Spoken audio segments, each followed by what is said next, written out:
അമ്മയുടെ പ്രത്യക്ഷപ്പെടുത്തുന്നതിന് കാരണമാക്കിയ ഈ പുണ്യഭൂമിയിൽ എന്നെ എൻ്റെ മക്കൾക്കും 1000 നന്ദി പറഞ്ഞുകൊണ്ട് ഈശോയ്ക്കും മാതാവിനും കോടാനകോടി നന്ദി പറയുന്നു. ഈ കൃപാസനത്തിൽ ഞാൻ വരാൻ തുടങ്ങിയത് എൻ്റെ അടുത്തുള്ള ഒരു ചേച്ചി എന്നോട് വന്ന് പറഞ്ഞ് കൃപാസനത്തിൽ വന്നാൽ എൻ്റെ ബുദ്ധിമുട്ടൊക്കെ മാറുമെന്ന്. എൻ്റെ പേര് സുജി, ഇതെൻ്റെ മോൻ ശ്രീശാന്ത്, ഇതെൻ്റെ മോൾ ശ്രീലക്ഷ്മി. ഞാൻ കൊല്ലത്തുനിന്ന് വരുന്നത്. ഞങ്ങളെ വീട്ടിനടുത്തുനിന്ന് ഒരു ചേച്ചി വന്ന് എന്നോട് പറഞ്ഞ് നീ കൃപാസനത്തിൽ വന്നാൽ എൻ്റെ ബുദ്ധിമുട്ടൊക്കെ മാറും, നീ വരാൻ പറഞ്ഞ് വന്ന് ഉടൻപടി എടുക്കാൻ പറഞ്ഞ്.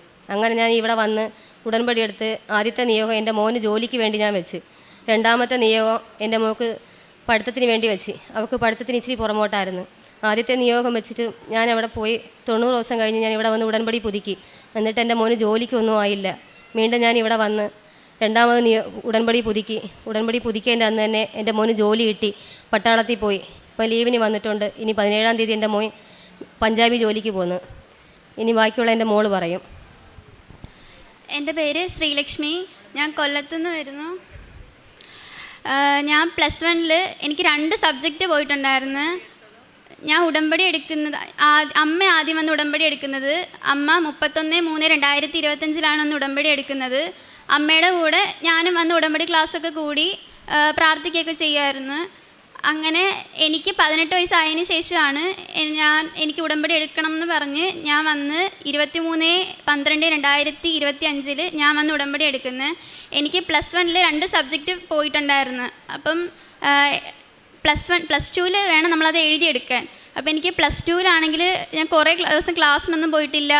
BP ഒക്കെ ലോ ആയി, ബ്ലഡൊക്കെ കുറവായിരുന്നു. അങ്ങനെ എനിക്ക് ക്ലാസ്സിനൊന്നും പോകാൻ പറ്റുന്നില്ലായിരുന്നു.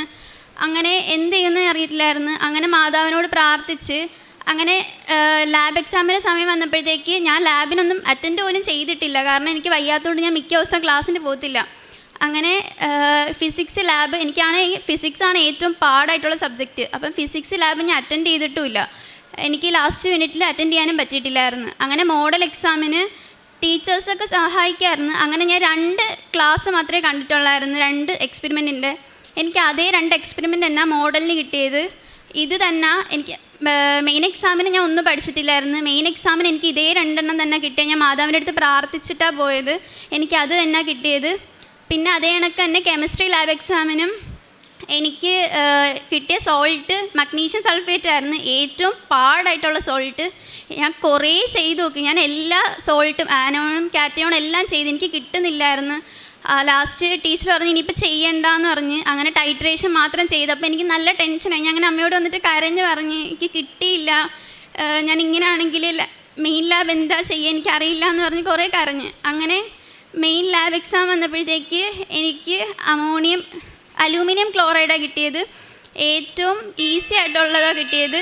അങ്ങനെ ഞാനത് പാസ്സായി. ഞാൻ മാതാവിൻ്റെ ഉപ്പും തേനെല്ലാം കഴിച്ചിട്ടായിരുന്നു പോയത്.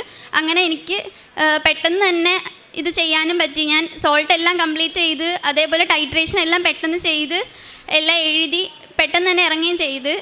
അത് കഴിഞ്ഞ് വീട്ടിൽ വന്ന് അമ്മയോട് പറഞ്ഞ് ഞാൻ എല്ലാം നല്ലപോലെ എഴുതിയിട്ടുണ്ടെന്ന് പറഞ്ഞ്. അങ്ങനെ ഞാൻ പിന്നെ +1 ഇമ്പ്രൂവ്മെൻറ്റ് 3 ഇമ്പ്രൂവ് ചെയ്തിട്ടുണ്ടായിരുന്നു. Physics, chemistry, maths. എനിക്ക് ഫിസിക്സും കെമിസ്ട്രി ആയിരുന്നു +1 പോരുന്നത്. അങ്ങനെ ഞാൻ കെമിസ്ട്രി എക്സാം ഒന്നും പഠിച്ചിട്ടില്ല. കാരണം +2 പഠിക്കണം, +1 പഠിക്കണം, ഒന്നും പഠിച്ചിട്ടില്ല. അങ്ങനെ +2 എക്സാമിൻ്റെ ഇടയ്ക്കായിരുന്നു +1 എക്സാമും. അങ്ങനെ കെമിസ്ട്രി എക്സാമിന് പോയി. കൊന്തയൊക്കെ ആയിട്ടാണ് പോകുന്നത്. കൊന്ത, ഉപ്പ്, എണ്ണയൊക്കെ തേച്ചിട്ടാണ് പോകുന്നത്. അങ്ങനെ ഞാൻ അവിടെ പോയി ഉപ്പൊക്കെ ഇട്ട് വിശ്വാസ പ്രമാണമൊക്കെ ചൊല്ലി ഉപ്പൊക്കെ ഇട്ട് പ്രാർത്ഥിച്ച് കൊന്തയൊക്കെ ചൊല്ലി എല്ലാ എക്സാമും ഞാൻ +2ൻ്റെ ആണെങ്കിലും +1ൻ്റെ ഇമ്പ്രൂവ്മെൻ്റ് ആണെങ്കിലും പ്രാർത്ഥിച്ച് കുരിശൊക്കെ വരച്ചിട്ടാണ് എക്സാം എഴുതി തുടങ്ങുന്നത്. ക്വസ്റ്റ്യൻ പേപ്പർ തന്നെ വായിക്കുന്നത് ഞാൻ അങ്ങനെ ചെയ്തിട്ടാണ്. പിന്നെ ഏതെങ്കിലും ഫ്രണ്ട്സിന് ഞാൻ ഉപ്പ് കൊടുക്കുക, അവർക്കും കൊടുത്തിട്ട് അവരെടുത്തും പ്രാർത്ഥിക്കാൻ പറയും. അങ്ങനെ ഫ്രണ്ട്സും പ്രാർത്ഥിക്കുമായിരുന്നു. അങ്ങനെ ഞാൻ കെമിസ്ട്രി എക്സാമിന് ഉപ്പൊക്കെ ഇട്ട് പ്രാർത്ഥിച്ചിട്ട് എക്സാം അറ്റൻഡ് ചെയ്ത്. ഞങ്ങളുടെ ഹോളിൽ വന്ന ടീച്ചറിൻ്റെ ഡ്രസ്സിൻ്റെ കളറ് ഗ്രേ കളറായിരുന്നു. അപ്പോൾ തന്നെ എനിക്ക് മനസ്സിലായി മാതാവ് കൂടെ ഉണ്ടെന്ന്. അങ്ങനെ ഹാപ്പി ആയിട്ട് എക്സാം എഴുതി അമ്മയോട് ഒന്ന് പറഞ്ഞമ്മ ഞാൻ നല്ലപോലെ അറ്റൻഡ് ചെയ്തിട്ടുണ്ടെന്ന് പറഞ്ഞ്. അത് കഴിഞ്ഞ് ഫിസിക്സ് എക്സാം കുറച്ച് ടഫായിരുന്നു. എന്നാലും ഞാൻ ഉപ്പൊക്കെ ഇട്ട് പ്രാർത്ഥിച്ചിട്ട് തന്നെയാണ് വീട്ടിൽ എക്സാമിന് പോയത്. അങ്ങനെ ഞാൻ ഫിസിക്സ് ഇമ്പ്രൂവ്മെൻറ്റിൻ്റെ റിസൾട്ട് വന്നപ്പോഴത്തേക്ക് എനിക്ക് പിന്നെയും ഫിസിക്സ് പോയി. അപ്പം നല്ല വിഷമമായി, എന്താ ചെയ്യാന്നറിയില്ല. പിന്നെയും ഫിസിക്സ് പോയി. +2 എക്സാമും പാടായിരുന്നു. എന്താ ചെയ്യേണ്ടതെന്ന് അറിയില്ല. ഭയങ്കര വിഷമിച്ച് കരഞ്ഞ് മാതാവിനോട് പ്രാർത്ഥിക്കാൻ തുടങ്ങി. എനിക്കാണെങ്കിൽ മെഡിസിൻ പഠിക്കണമെന്നായിരുന്നു. എന്ത് ചെയ്യും? മെഡിസിൻ പഠിക്കുകയും വേണം, +2 പാസ്സായില്ലെങ്കിൽ ഒന്നിനും പോകാനും പറ്റില്ല. എന്താ ചെയ്യുക? 10 വരെ നല്ലപോലെ പഠിച്ചുകൊണ്ടിരുന്നത് +1 +2 ആയപ്പോഴത്തേക്ക് ബാക്കിലോട്ട് പോയി, നാണക്കേടാവും, എല്ലാവരും കുറ്റം പറയും. അപ്പോൾ എന്താ ചെയ്യേണ്ടതെന്ന് അറിയില്ലായിരുന്നു. അങ്ങനെ മാതാവിനോട് പ്രാർത്ഥിച്ച് കൊന്തയൊക്കെ ചൊല്ലാൻ തുടങ്ങി. അത് കഴിഞ്ഞ് റിസൾട്ട് വരുന്നതിന് അന്ന് മെയ് 26-നാണ് എനിക്ക് റിസൾട്ട് വന്നത്. അന്ന് ഞാൻ ഇവിടെ വന്ന് ഉടമ്പടി പുതുക്കി മാതാവിനോട് നിയോഗം വെച്ച് പ്രാർത്ഥിച്ച്. അന്ന് ധ്യാനം ഉണ്ടെന്ന് പറഞ്ഞിട്ടാണ് വന്നത്, പക്ഷേ ധ്യാനമൊന്നും ഇല്ലായിരുന്നു. അങ്ങനെ ഞങ്ങൾ തിരിച്ചു പോയി. 1:30-ക്കുള്ള ട്രെയിൻ 3 മണിയായി, വന്നപ്പോഴത്തേക്ക് 3:30 അങ്ങനെ ഞങ്ങൾ ആലപ്പുഴ റെയിൽവേ സ്റ്റേഷനിൽ നിന്ന് ഞാൻ കൊന്തയൊക്കെ ചൊല്ലി പ്രാർത്ഥിച്ച് എന്നിട്ട് ഫോണിൽ എണ്ണയൊക്കെ പുരട്ടിയിട്ടാണ് റിസൾട്ട് നോക്കുന്നത്. അപ്പോൾ റിസൾട്ട് നോക്കിയപ്പോഴത്തേക്ക് വിദ്യാഭ്യാസ മന്ത്രി സംസാരിച്ചുകൊണ്ടിരിക്കുക. അപ്പോൾ ഞാൻ എൻ്റെ കസിൻ്റെ അടുത്ത് പറഞ്ഞിട്ടുണ്ടായിരുന്നു, ചേട്ടാ റിസൾട്ട് നോക്കണം, എന്നിട്ട് എനിക്ക് അയച്ചു തന്നാൽ മതി, ഞാൻ നോക്കില്ല, എനിക്ക് പേടിയാണ്, ചേട്ടൻ നോക്കിയിട്ട് പറഞ്ഞാൽ മതിയെന്ന്. അങ്ങനെ ഞാൻ എന്നിട്ടും എന്തോ ഒരു ധൈര്യത്തിന് വേണ്ടി ചുമ്മാ കയറി നോക്കിയപ്പോഴത്തേക്ക് +1 മാർക്ക് മാത്രമാണ് കാണിക്കുന്നത്. പക്ഷേ മേളിൽ പച്ച ഗ്രീൻ ലെറ്ററിൽ എലിജിബിൾ ഫോർ ഹയർ സ്റ്റഡീസ് എന്ന് കാണിക്കുന്നു. അപ്പോൾ എനിക്ക് സംശയം, എനിക്ക് നമ്പർ വല്ലതും മാറിപ്പോയി, എനിക്ക് പേടി, കാരണം ഞാൻ പാസ്സാവുമെന്ന് എനിക്ക് ഒട്ടും ഉറപ്പില്ല. അങ്ങനെ ഞാൻ നോക്കി. അങ്ങനെ ചേട്ടൻ എന്നതിന് എനിക്ക് മെസ്സേജ് ഇട്ടേക്കുന്നു, സ്ക്രീൻഷോട്ട് അയച്ചേക്കുന്നു റിസൾട്ടിൻ്റെ. അന്നേരം ചേട്ടൻ പറഞ്ഞ് കൺഗ്രാറ്റ്സ് ഇട്ടേക്കെന്ന് ചോദിച്ചാൽ, എന്നാൽ ശരിക്കും ഞാൻ പാസ്സായോ? എനിക്ക് വിശ്വസിക്കാൻ പറ്റുന്നില്ല, കാരണം ഞാൻ ഒരിക്കലും പാസ്സാവില്ല എന്ന് ഞാൻ വിചാരിച്ചിരുന്നതാണ്. പക്ഷെ ഞാൻ പാസ്സായി. അന്നേരം തന്നെ അമ്മയോട് 1000 നന്ദി പറഞ്ഞ്. അങ്ങനെ പിന്നെ ഉടമ്പടി നല്ല രീതിക്ക് ഫോളോ ചെയ്തുമായിരുന്നു.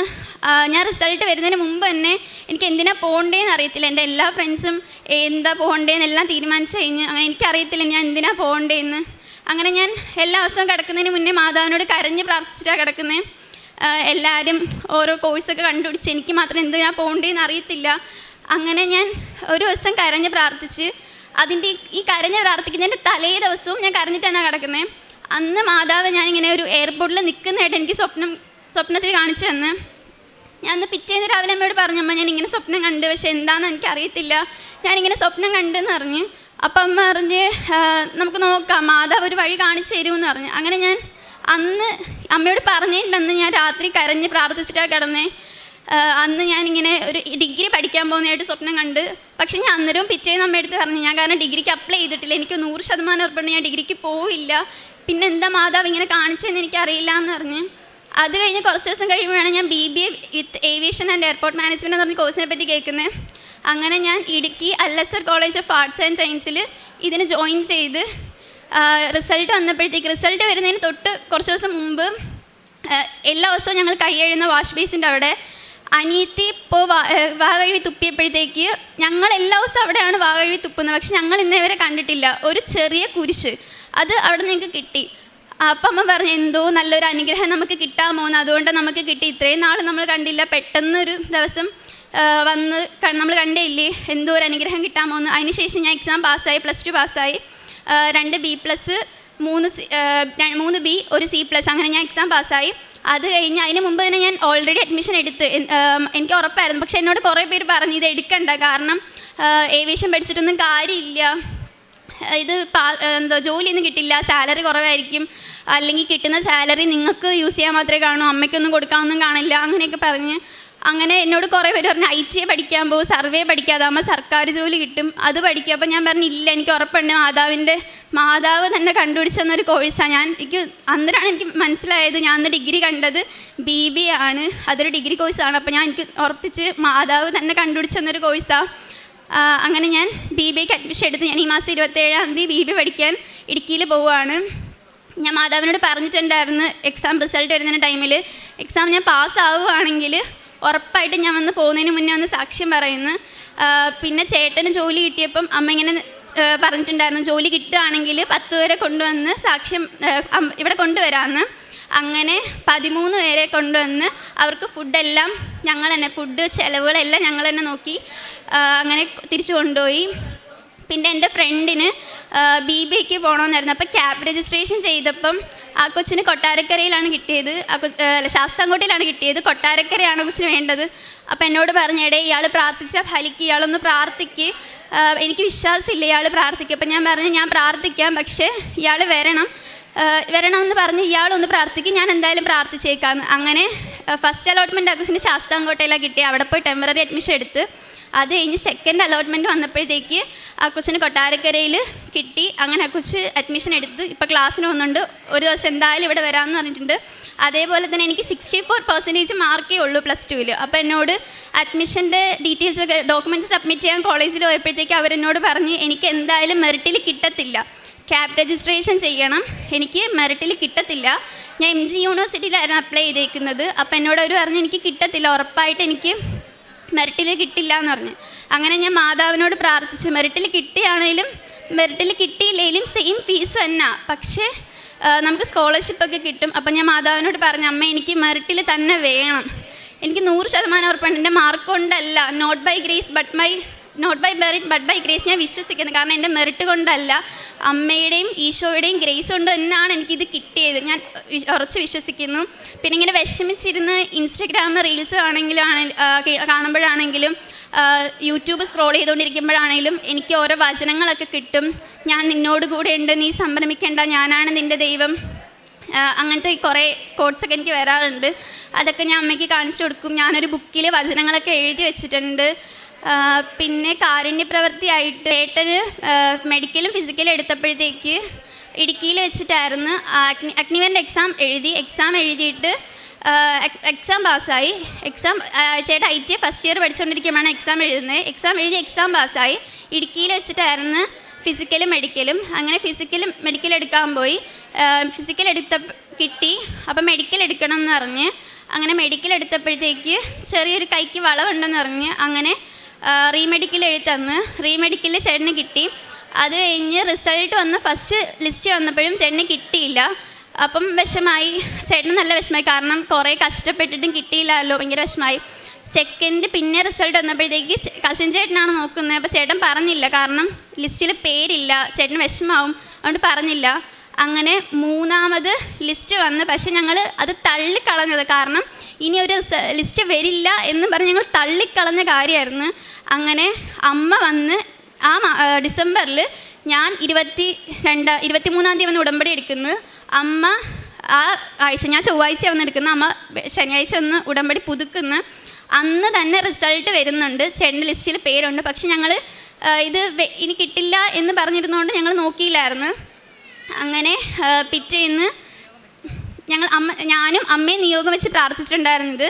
അങ്ങനെ ഞങ്ങൾ പിറ്റേന്ന് ചേട്ടൻ്റെ ഫോണിലൊരു ഗ്രൂപ്പിൽ ഇങ്ങനെ ആഡ് ആക്കിയേക്കുന്നെന്ന് പറഞ്ഞ് വിളിച്ച് പറഞ്ഞ്. അങ്ങനെ ചേട്ടൻ പറഞ്ഞ് എനിക്കറിയില്ല, ഞാൻ തിരക്കിയിട്ട് പറയാമെന്ന് പറഞ്ഞ്. അങ്ങനെ നോക്കിയപ്പോഴത്തേക്ക് ലിസ്റ്റിൽ പേരുണ്ട്, ജോലിയായി. ജനുവരി 5-ാം തീയതി ജോയിൻ ചെയ്യണം, ലക്നൗവിലാണെന്ന് പറഞ്ഞ് ട്രെയിനിങ്ങിൻ്റെ ഇമെയിൽ വന്ന്. അങ്ങനെ ചേട്ടൻ ജനുവരി 2-ന് പോയി. ഇപ്പം ട്രെയിനിങ് കഴിഞ്ഞിട്ട് ചൊവ്വാഴ്ച വന്നിട്ടുണ്ട്. ഇനി അടുത്ത പഞ്ചാബിലാണ് ചേട്ടന് പോസ്റ്റിംഗ് അയക്കുന്നത്. പഞ്ചാബിൽ പോവും, 17-ാം തീയതി പോവും. ഞാൻ 27-ാം തീയതി പോവും. ഉറച്ച് വിശ്വസിക്കുന്നു, കാരണം ഒരിക്കലും മെറിറ്റ് മാതാവിൻ്റെ കൃപ കൊണ്ട് മാത്രമാണ് ഞങ്ങൾക്ക് ഈ അനുഗ്രഹങ്ങൾ കിട്ടിയത്. അതേപോലെ അമ്മ പ്രാർത്ഥിച്ചുകൊണ്ടിരുന്നപ്പോൾ ഒരു ദിവസം മെഴുകുതിരിക്കകത്ത് മാതാവിൻ്റെ രൂപം വന്ന്, അതും വലിയൊരു അനുഗ്രഹമായിട്ട് കാണുന്നുണ്ട് ഞങ്ങൾ. പിന്നെ പ്രേക്ഷിത പ്രവർത്തനമായിട്ട് പത്രം എല്ലായിടത്തും കൊണ്ട് കൊടുക്കും. പത്രം വേണ്ടാന്ന് പറയുന്നവരെ ദേഷിക്കുകയോ അവരോടൊന്നും തർക്കിക്കാൻ പോവാതെ ഓക്കെ ചിരിച്ചിട്ട് കൊടുത്തിട്ടെങ്കിൽ വരും. ചിലർ നമ്മളോട് വന്നിട്ട് ചോദിക്കും പത്രം വേണം, അങ്ങനെ അവർക്ക് കൊടുക്കാറുണ്ട്. പിന്നെ ചിലർ പത്രം ഉണ്ട് കിട്ടിയായിരുന്നു എന്ന് പറയും, അവർക്ക് കൊടുക്കില്ല. പിന്നെ മേടിക്കുന്നവരെല്ലാം നല്ല സന്തോഷത്തോടെ മേടിച്ചത് വായിക്കാറുണ്ട്. പിന്നെ കാരുണ്യപ്രവൃത്തിയായിട്ട് ഞങ്ങൾ അവിടെ കൊല്ലത്ത് കൈകെട്ടി യേശുവിൻ്റെ അവിടെ പോവും. അവിടെ പോയി പ്രാർത്ഥിച്ചിട്ട് എല്ലാ വെള്ളിയാഴ്ചയും 2 പൊതി ചോറ് ഞങ്ങളെ കൊണ്ട് പറ്റുന്ന വിധം 2 പൊതി ചോറ് ഒക്കെ കൊണ്ടു കൊടുക്കാറുണ്ട്. ഞങ്ങളുടെ ഇപ്പം വീട്ടിൽ നിന്ന് കൊടുത്തില്ലെങ്കിലും പുറത്തുനിന്ന് മേടിച്ച് ഹോസ്പിറ്റലിൽ കൊണ്ട് അവിടെ ഇരിക്കുന്നവർക്കൊക്കെ കൊടുക്കാറുണ്ട്. പിന്നെ ആത്മീയ ജീവിതത്തിൽ ഭയങ്കര ദേഷ്യമായിട്ട് പെട്ടെന്ന് ദേഷ്യം വരുന്ന ഒരാളായിരുന്നു. അങ്ങനെ എനിക്ക് ഒരുപാട് ദേഷ്യമൊക്കെ കുറഞ്ഞ്, പിന്നെ എന്നോടിപ്പം ആരെങ്കിലും ദേഷ്യം ഉണ്ടെങ്കിലും എന്നെ വെറുത്താലും എനിക്ക് അവരോടിപ്പോൾ ഒരു വെറുപ്പില്ല. എല്ലാവരോടും ക്ഷമിക്കാനും സഹിക്കാനും ഒക്കെ പഠിച്ച് ഇത്രയും അനുഗ്രഹങ്ങൾ തന്ന അമ്മയ്ക്കും മാതാവിനും. എനിക്ക് ജപമാല ചൊല്ലാൻ അറിയില്ലായിരുന്നു. ഞാൻ എൻ്റെ റിസൾട്ട് വരുന്ന സമയത്താണ് ശരിക്കും പറഞ്ഞാൽ ജപമാല ചൊല്ലാൻ പഠിക്കുന്നത്. കരഞ്ഞ് പ്രാർത്ഥിച്ച് മാതാവിനടുത്ത്. അങ്ങനെയാണ് ഞാൻ എക്സാം പാസ്സാവുന്ന തന്നെ അങ്ങനെ ജപമാല ചൊല്ലാൻ പഠിച്ച്. ഡെയിലി ബ്രെഡ്, ചൊവ്വാഴ്ച ധ്യാനങ്ങൾ, അങ്ങനെ എല്ലാം ഞങ്ങൾ കൂടാറുണ്ട്. എല്ലാവർക്കും സാക്ഷ്യങ്ങൾ കാണാറുണ്ട്, ഫ്രണ്ട്സിനും റിലേറ്റീവ്സിനും ഒക്കെ ഷെയർ ചെയ്ത് കൊടുക്കാറുണ്ട്.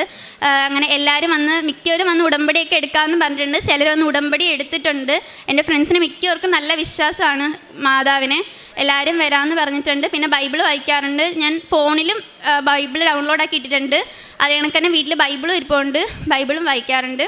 ഇത്രയും അനുഗ്രഹം തന്ന അമ്മയ്ക്കും ഈശോയ്ക്കും കോടാനുകോടി നന്ദി.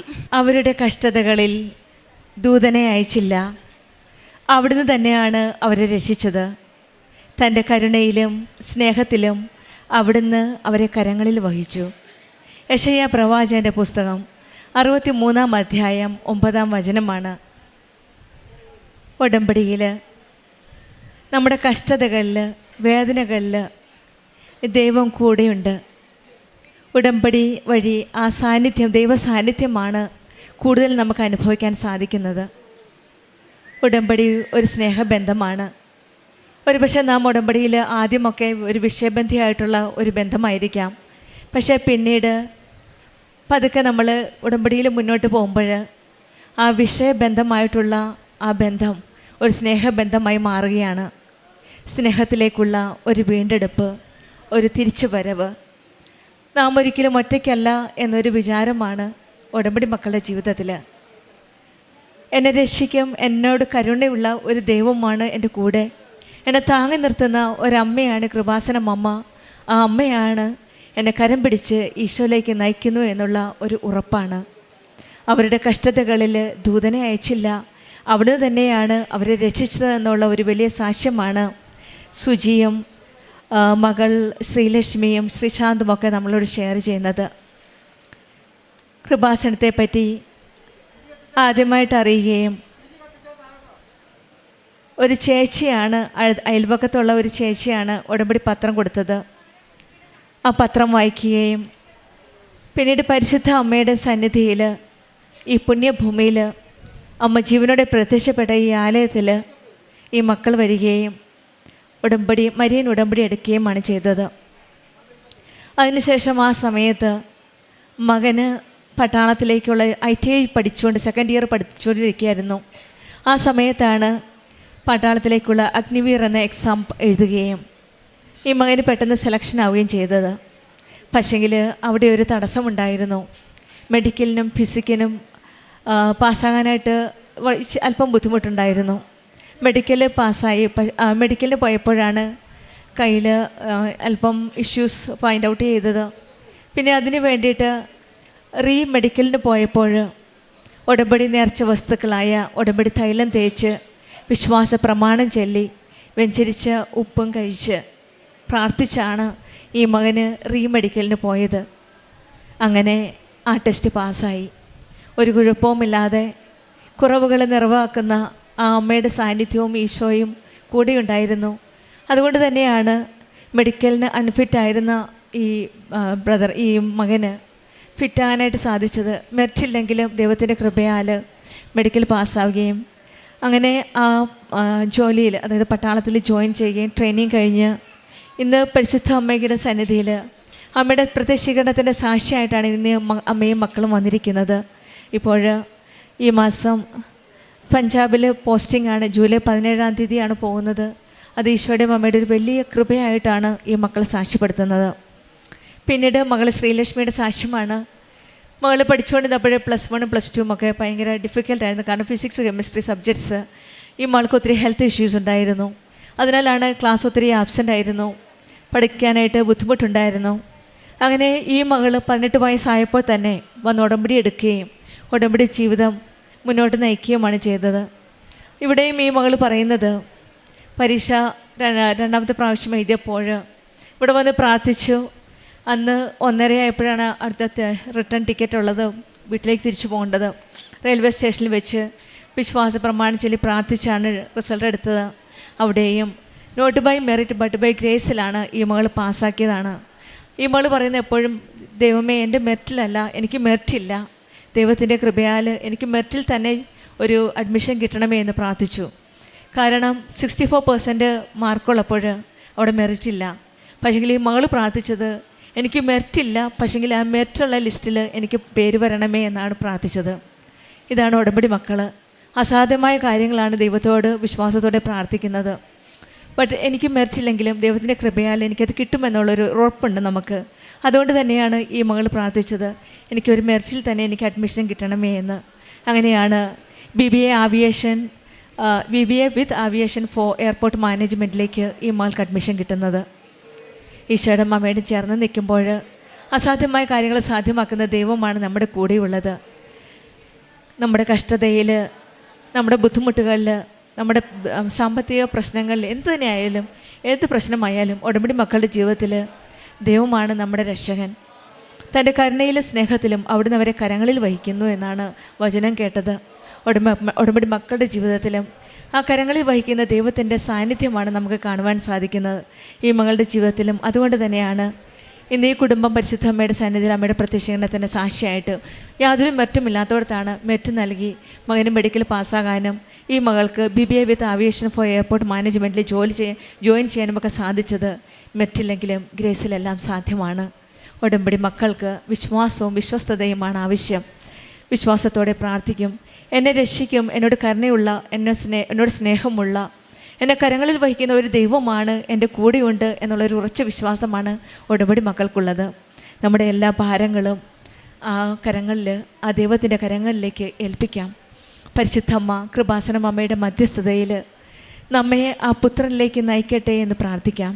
നമ്മുടെ കഷ്ടതയിൽ കൂടെയുള്ള ആ ദൈവത്തിൻ്റെ സ്നേഹം കൃപാസനം ഉടമ്പടി വഴി നമുക്കും അനുഭവിക്കാൻ സാധിക്കട്ടെ എന്ന് പ്രാർത്ഥിച്ചുകൊണ്ടും സുജിക്കും കുടുംബത്തിനും ലഭിച്ച എല്ലാ അനുഗ്രഹങ്ങൾക്കും നമ്മൾക്ക് കരങ്ങളടിച്ച് ദൈവത്തെ മഹത്വപ്പെടുത്താം. അത്യപൂർവ ദൈവാനുഭവങ്ങൾ ഇനി നിങ്ങൾക്കും സ്വന്തം. ഈ യൂട്യൂബ് ചാനൽ ഇതുവരെ സബ്സ്ക്രൈബ് ചെയ്തിട്ടില്ലെങ്കിൽ ഇപ്പോൾ തന്നെ സബ്സ്ക്രൈബ് ചെയ്യുക. ഈ വീഡിയോ ഇപ്പോൾ തന്നെ നിങ്ങളുടെ സുഹൃത്തുക്കൾക്ക് ഷെയർ ചെയ്തുകൊണ്ട് കർത്താവിൻ്റെ പ്രേക്ഷിതരാകുക.